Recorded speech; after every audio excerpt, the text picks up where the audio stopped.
नमस्कार मित्रों, आज हम हिंदी के एक महत्वपूर्ण टॉपिक संज्ञा पे चर्चा करेंगे। बचपन से संभवतः सबसे अधिक यही परिभाषा हम लोगों ने पढ़ी है। संज्ञा किसी व्यक्ति, वस्तु या स्थान के नाम को क्या कहते थे हम लोग? संज्ञा कहते हैं। क्या कहते हैं? संज्ञा कहते हैं। इसको और शॉर्ट में करते हैं, किसी भी नाम को क्या कहा जाता है? संज्ञा कहा जाता है। जैसे देखिए पेन है, तो हमने नाम रखा इसका पेन। अगर हम इसको शुरू से ही हवाई जहाज कहते तो मैं कहता कि मैं हवाई जहाज से लिखूंगा। ये शर्ट है, टी शर्ट है, तो हम शुरू से इसको टी शर्ट कहते, इसको पैंट कहते तो मैं कहता कि मैं पैंट पहने हुए हूँ। ठीक है ना। फिर इसी तरह बोर्ड है, बोर्ड का कोई और नाम रहता तो हम उस नाम से जानते। बल्ब है, बल्ब का कुछ और नाम होता तो उस नाम से जानते। तो जो नामकरण हुआ है वही संज्ञा होता है। यानी किसी भी नाम को क्या कहते हैं साहब? संज्ञा कहते हैं। ठीक ना, स्पष्ट रखिएगा, किसी भी नाम को क्या बोलते हैं?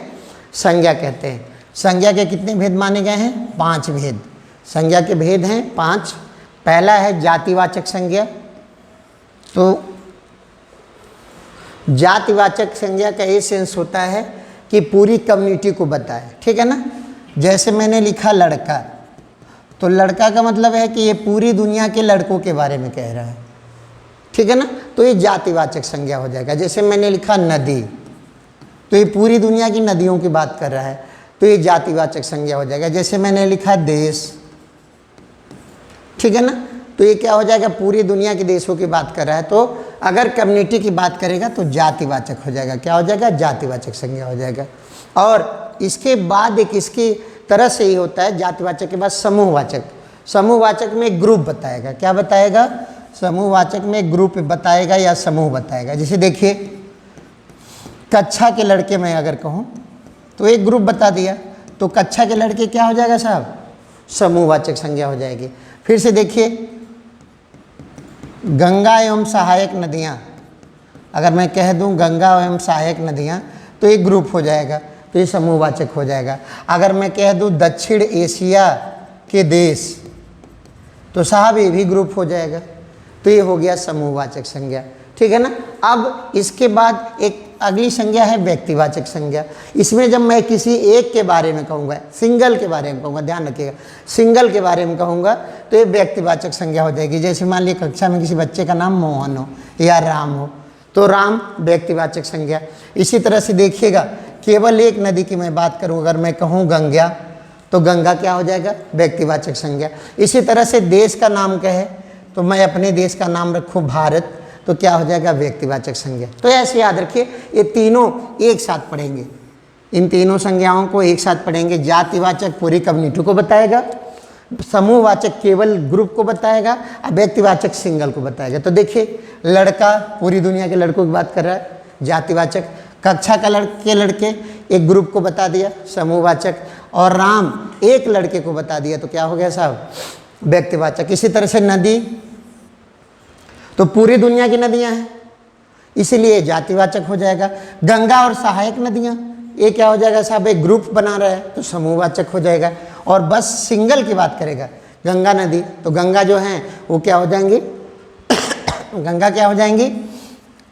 व्यक्तिवाचक। इसी तरह से देश क्या है, तो पूरी दुनिया के देशों की चर्चा कर रहा है, यानी जातिवाचक। दक्षिण एशिया महाद्वीप के देश कहा, तो एक ग्रुप बता रहा है, समूहवाचक। और खाली भारत कहा, तो क्या हो गया साहब? व्यक्तिवाचक संज्ञा हो गई। मेरी समझ में तीनों स्पष्ट हो गया होगा आपको। कम्युनिटी बताएगा तो जातिवाचक, ग्रुप बताएगा, समूहवाचक सिंगल को बताएगा, तो व्यक्तिवाचक। इनकी प्रैक्टिस एक साथ करेंगे, जैसे मैंने अभी आपके सामने लिखा हुआ है। ठीक है सर। अब आगे देखते हैं, अगली संज्ञा है द्रव्यवाचक संज्ञा। तो द्रव्य मतलब होता है नाप तौल के वाली चीज़ों के लिए, मटेरियल। अंग्रेजी में मैं देखूं तो क्या कहा जाएगा? मटेरियल, यानी ऐसा चीज़ जिसे नापा और तौला जाता है। तो नाप तौल वाली वस्तुएं जो होंगी ना, उनको क्या बोला जाएगा? द्रव्यवाचक संज्ञा बोला जाएगा। जैसे देखिए आप कपड़ा 2 मीटर खरीदते हैं, तो कपड़ा क्या हो गया? कपड़े की नाप होती है, तो कपड़ा। चीनी की किलो में खरीदते हैं, माप होती है। दाल की माप होती है, दूध की माप होती है, तेल की माप होती है। तो जो नाप तौल वाला सामान है साहब, सीधा सीधा याद रखेंगे कि जो भी मेजरमेंट या नाप तोल का सामान है यानी मटेरियल है तो कौन सा संज्ञा हो जाएगा? द्रव्यवाचक संज्ञा हो जाएगा। इसका मतलब 4 संज्ञा हमें क्लियर हो गया, ठीक है ना, द्रव्यवाचक संज्ञा। आखिरी संज्ञा सबसे इंटरेस्टिंग है, भाव। भाव को अंग्रेजी में क्या कहते हैं साहब? फीलिंग। क्या कहते हैं? फीलिंग। यानी यहाँ भावना की बात कर रहा है, यानी मेरी भाषा में आप याद कीजिए, इसे टच नहीं कर सकते, केवल फील कर सकते हैं। जैसे प्यार टच नहीं कर सकते, केवल फील कर सकते हैं। अच्छाई टच नहीं कर सकते, फील कर सकते हैं। भलाई टच नहीं कर सकते, फील कर सकते हैं। बुराई टच नहीं कर सकते, फील कर सकते हैं। बुढ़ापा टच नहीं कर सकते हैं, फील कर सकते हैं। जवानी टच नहीं कर सकते हैं, फील कर सकते हैं। तो जो केवल फीलिंग वाली चीज़ें हैं वो क्या हो जाएंगी? भाववाचक। जैसे बुढ़ापा, जवानी, अच्छाई, बुराई, बचपना, प्यार, ये सब क्या हो जाएगा साहब? भाववाचक संज्ञा हो जाएगा। इस प्रकार हमने देख लिया कि किसी व्यक्ति, वस्तु या स्थान के नाम को संज्ञा कहते हैं, या किसी नाम को क्या बोलते हैं? संज्ञा बोलते हैं। संज्ञा के 5 भेद हैं। जातिवाचक जो पूरी कम्युनिटी के बारे में बताए, समूहवाचक जो ग्रुप के बारे में बताए, व्यक्तिवाचक जो किसी सिंगल के बारे में बताए। तो उदाहरण कैसे मैंने दिया आपके सामने, लड़का तो पूरी दुनिया के लड़कों के बारे में बात कर रहा है तो जातिवाचक, कक्षा के लड़के या टीम के लड़के तो एक ग्रुप की बात कर रहा है तो समूहवाचक, और मोहन एक लड़के की बात कर रहा है तो व्यक्तिवाचक। तो तीनों एक साथ उदाहरण रखेंगे हमेशा, जातिवाचक, समूहवाचक और व्यक्तिवाचक का। उसके बाद से क्या हमने आपसे चर्चा की? द्रव्यवाचक। तो जो नाप तौल का सामान होगा वो क्या हो जाएगा? द्रव्यवाचक। तेल, दूध, घी, कपड़ा, ठीक है ना, ये सब क्या हो जाएगा? नाप तौल का सामान है, मटेरियल है, तो द्रव्यवाचक संज्ञा। और देखिए जिसको टच नहीं कर सकते, केवल फील कर सकते हैं, तो भाई साहब वो क्या हो जाएगा? भाववाचक संज्ञा। याद रखिएगा, टच नहीं कर सकते, केवल फील कर सकते हैं। बचपना फीलिंग वाली चीज़ है, बुढ़ापा फीलिंग वाली चीज़ है, जवानी फील कर सकते हैं, अच्छाई, बुराई, प्यार, धोखा, सब क्या है? फील करने की चीज़ें हैं। तो जिसे हम टच नहीं कर सकते, फील कर सकते हैं, वो भाववाचक संज्ञा होता है। अब आइए कुछ उदाहरण कर लेते हैं। उदाहरण कर लेंगे तो स्पष्ट हो जाएगा। चलिए पहला उदाहरण देखते हैं कि व्युत्पत्ति के आधार पर संज्ञा के कितने भेद होते हैं। तो अभी हम लोग चर्चा किए हैं संज्ञा के कितने भेद होते हैं? 5 भेद होते हैं मित्रों। आगे देखते हैं। दूसरा क्वेश्चन है, बुढ़ापा शब्द में कौन सी संज्ञा आती है? तो देखिए बुढ़ापा केवल आप फील कर सकते हैं, टच नहीं कर सकते, तो कौन सी संज्ञा? भाववाचक संज्ञा, ठीक है ना। आगे देखते हैं, आगे देखते हैं। राम ने सुरेश के साथ मित्रता का निर्वाह किया।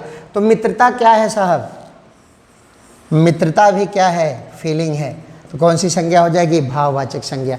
अगर राम सुरेश की चर्चा करता है तो ये नाम है, एक एक लोगों के नाम है, और किसी एक का नाम होगा तो सीधा सीधा है व्यक्तिवाचक संज्ञा होगा। यहाँ मित्रता की बात कर रहा है तो मित्रता क्या हो जाएगा?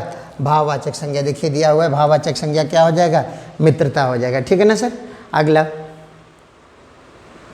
कौन सा शब्द जातिवाचक संज्ञा नहीं है? तो देखिए जवान, पूरी दुनिया के जवान, तो ये जातिवाचक है। बालक, पूरी दुनिया के बालक, जातिवाचक है। मनुष्य, पूरी दुनिया के मनुष्य, जातिवाचक है। लेकिन सुंदर जो है, सुंदर क्या है साहब? ये सुंदर जो है ये यहाँ पे जातिवाचक संज्ञा नहीं है, ठीक है ना। तो उत्तर हमारा क्या हो जाएगा? सी हो जाएगा, ठीक है ना।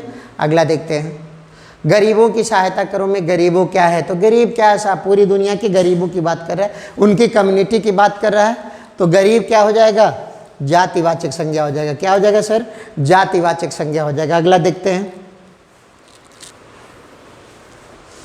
कौन सी भाववाचक संज्ञा है? तो देखिए भारत एक का नाम है तो ये व्यक्तिवाचक संज्ञा है। कौन सी संज्ञा है? व्यक्तिवाचक। लड़का, तो ये क्या है? पूरी दुनिया के लड़कों की बात कर रहा है, जातिवाचक, ठीक है ना। पेड़ क्या है? जातिवाचक संज्ञा है। तो क्या है? मित्रता क्या है साहब? फील करने की चीज़ है, टच करने वाला नहीं है, तो क्या हो जाएगा? भाववाचक संज्ञा हो जाएगा। आगे देखते हैं, कौन सा शब्द व्यक्तिवाचक संज्ञा है? तो गाय जातिवाचक है, पहाड़ जातिवाचक है, आम जातिवाचक है। लेकिन यमुना एक नदी का नाम है, एक का नाम है, एक का नाम होता है तो क्या होता है साहब? व्यक्तिवाचक होता है। क्या होता है? व्यक्तिवाचक होता है। और गाय क्या हो जाएगा? जातिवाचक हो जाएगा। पहाड़ भी क्या होगा? जातिवाचक होगा। आम भी क्या होगा? जातिवाचक। हमें यही करना चाहिए, कम क्वेश्चन प्रैक्टिस कीजिए, क्वालिटी पे ध्यान दीजिए, हर ऑप्शन को समझिए, ठीक है सर। आगे देखते हैं, कौन सा शब्द संज्ञा है?